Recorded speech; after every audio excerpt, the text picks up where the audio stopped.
Right, so just a quick little update on the a 980 with the screen flipped around. And so this is the end result.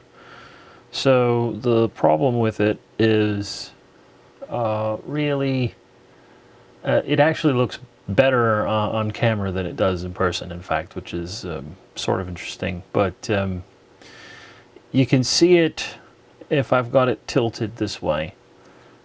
But then, yeah, this is sort of the issue with this. You know, from the what would be the top or the bottom is fine. Looking at it from the what would be the right is bloody impossible. But from the left would actually be quite fine. So it's probably just the film that I've got. I have to look at what film that I got and see what it is, and maybe go from there. So this may be viable for those who are really interested in doing this sort of thing. But